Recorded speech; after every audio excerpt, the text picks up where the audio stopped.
What's up, ladies and gentlemen? It's your boy Dgotsauce, and I'm back with another video, man. This time we got some interesting news today. Hunter Biden has been found guilty on all federal gun trial. Let's tune into the video, y'all. Hunter Biden has been found guilty on all counts in his gun. What's good, YouTube? It's your boy Dgotsauce, and I'm back with another video, man. Today we got some interesting news. Hunter Biden was found guilty on all counts in his federal gun trial. This is some news that, again, I don't think anybody was really expecting to happen, but of course it's happening. And it's very interesting that the timing of all this stuff is happening. We have Trump's trial. He's found guilty. Now we have Hunter Biden's trial. He's found guilty. Yet their sentences are still not out yet. But people are going crazy in the media. They're talking about this stuff. They want to get answers, and they want to know how this is going to affect the presidential candidacy in November. So let's tune into the video and see what's going on out here in these streets, man. Hunter Biden has been found guilty on all counts in his gun trial, federal trial in Wilmington, Delaware. All right, Leo, your first response. My first response is I go back to the Harris Faulkner Leo Terrell segment about 6 months ago. When you asked me that question, is there any way that plea deal could be stopped? I said the judge. The judge played a major role in the rule of law by saying, I'm not going to agree to this plea deal, had questions, and that's why we're here today. The American public needs to know that. That is the rule of law, and I applaud the judge. That she did an outstanding job in following the rule of law. Andrew, do they appeal? What does this look like? Because September is going to be here in a heartbeat, and you've got that tax fraud trial, which you say is stronger than this. Well, Hunter got exactly what he was asking for. He wanted this trial, he got it, and he got a big guilty verdict because what he did over the years, his actions and his words that provided the government the evidence for that.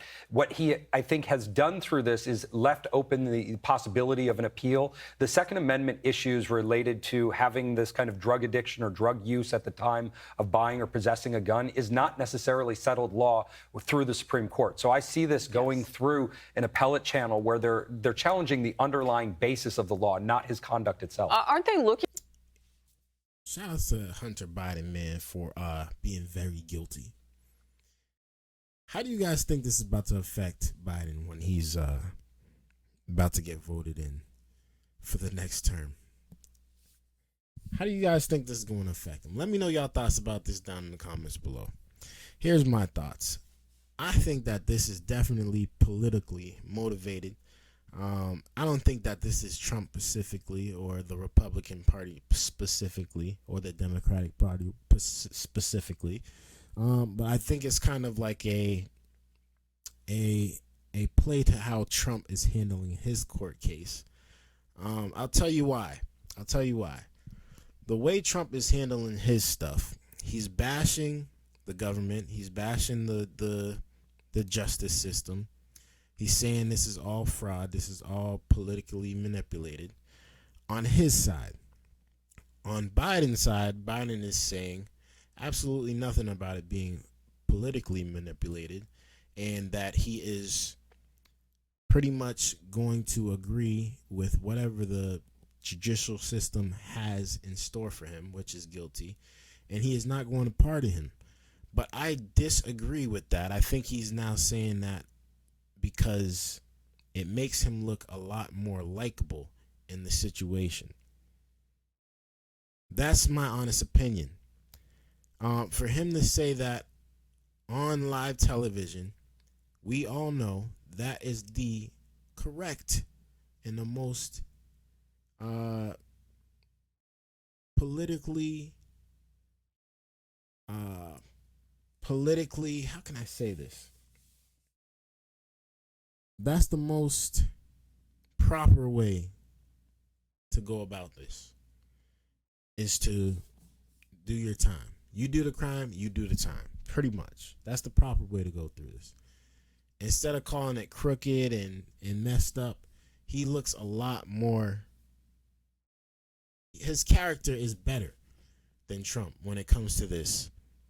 And the family is saying nothing. Nobody's really saying anything about it. They're just letting this all play out.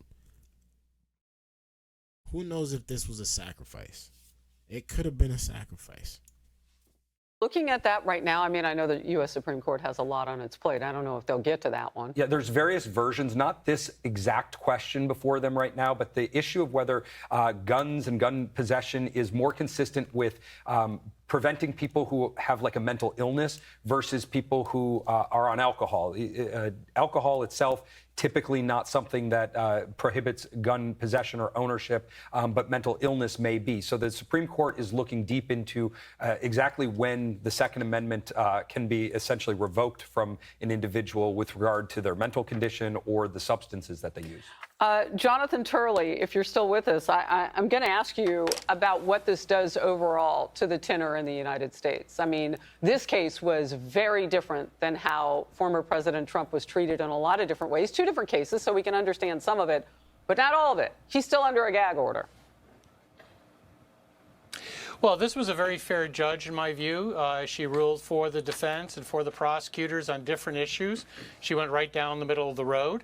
And I think in the end, justice was done here. This jury was able to overcome a nullification strategy. I think part of the problem was that Abby Lowell, the defense attorney, put forward a bunch of defenses in the opening statement that collapsed within 48 hours. The prosecutors did an extraordinarily good job here. They were focused, they were disciplined, and they methodically took apart each of these defenses in front of the jury. And when you pursue a nullification strategy, it can go too far sometimes. It can make the jury feel like they're being treated as chumps. And I think that here the jury followed their instructions. Jonathan, excuse me, did their we're duty. seeing the First Lady Jill Biden walk into the courthouse.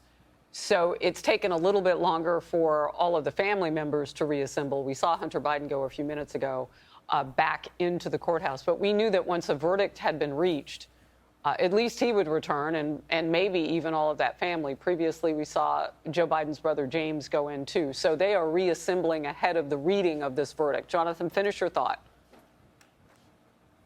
Well, you know, that was an interesting moment to have the First Lady come in, because I'm sure the prosecutors were not happy with having this array of Biden family members, very famous figures, behind Hunter. It reminded this jury that this is Biden town. You know, this is Wilmington. This is where the Bidens reside.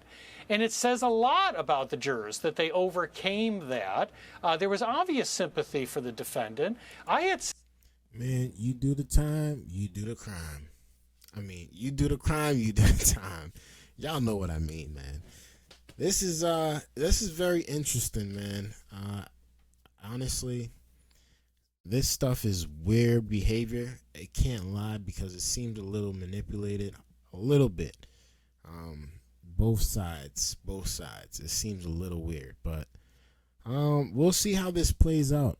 I personally don't think he'll be going to jail because he's the president's son. But, you know, how far can they take it? How far can they take it? Are they going to put Trump in jail too? We'll see. We'll see. But let me know y'all thoughts about this down below in the comments. Until next time, peace.